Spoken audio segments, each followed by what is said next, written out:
Le tennis de table est un sport très bien implanté dans le 15e arrondissement, notamment à travers des associations comme l'ATT15. Nous sommes donc très heureux de pouvoir mettre en avant ce sport dans le 15e arrondissement à travers cet événement, les Olympiques, qui a lieu dans les salles de la mairie pour la 3e édition déjà. Comme vous le savez, le tennis de table est une des disciplines sportives dont les compétitions se dérouleront dans notre arrondissement pendant les Jeux Olympiques et Paralympiques à l'Arena Sud au Parc des Expositions. Dans le 20e, on avait fait une journée porte ouverte dans une mairie. Ça m'était resté en tête et quand Jean-Luc m'a proposé le projet de faire une compétition dans la salle des fêtes d'une mairie, j'ai dit ah oui, il faut le faire, c'est super, faut foncer.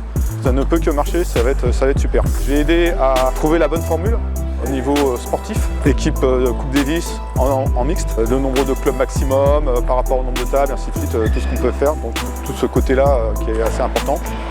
Et le contact avec les clubs, les relances avec les clubs pour pouvoir avoir un maximum d'équipes, maximum de clubs représentés dans l'épreuve.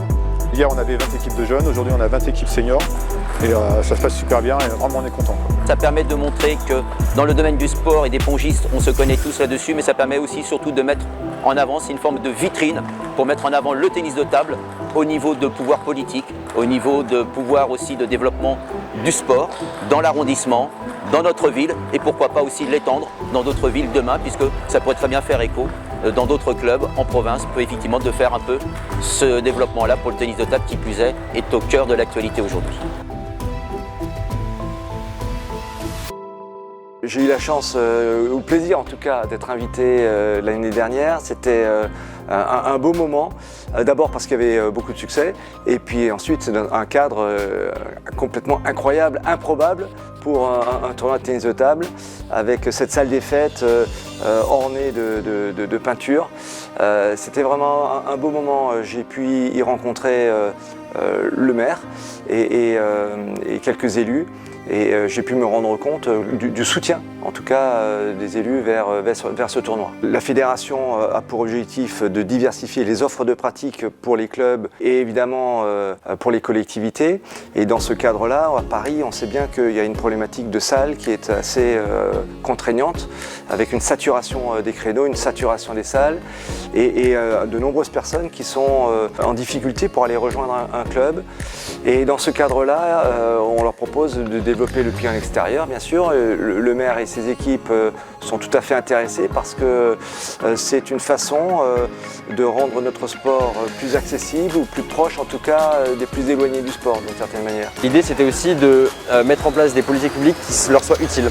L'ATT15 a été très preneur de tables supplémentaires dans les parcs et jardins de l'arrondissement. Et donc c'est pour ça que depuis 2020, il y a de nombreuses tables extérieures en dur qui ont été construites, qui ont été mises en place pour favoriser aussi la pratique du tennis de table en extérieur.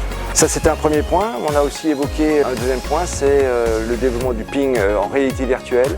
Le maire a souhaité dynamiser le e-sport. Et ici, ce qui lui a particulièrement plu, c'est que le ping VR, c'est une pratique d'e-sport où on est actif, où on bouge.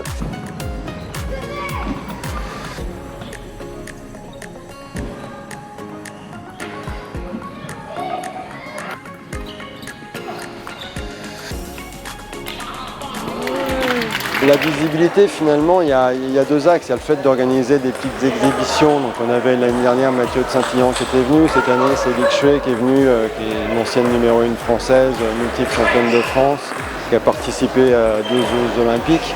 Donc, ça reste une image importante dans le tennis de table. Mais pas que. Il y a cette dimension-là pour les gens qui connaissent le tennis de table. Mais cette année, typiquement, on a aussi ouvert à des collégiens, lycéens du 15e.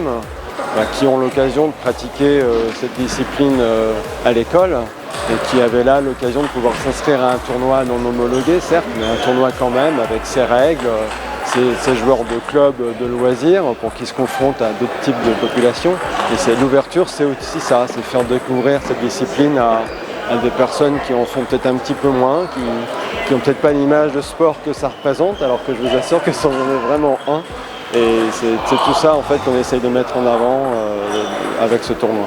Alors après un événement comme ça, en général, on est assez lessivé, c'est 2 jours assez intenses. Alors, les joueurs se dépensent énormément aussi, mais les organisateurs, on passe beaucoup de temps en amont pour organiser toute la préparation de l'événement, en termes de matériel, en termes d'organisation, de préparation, d'inscription des équipes, etc.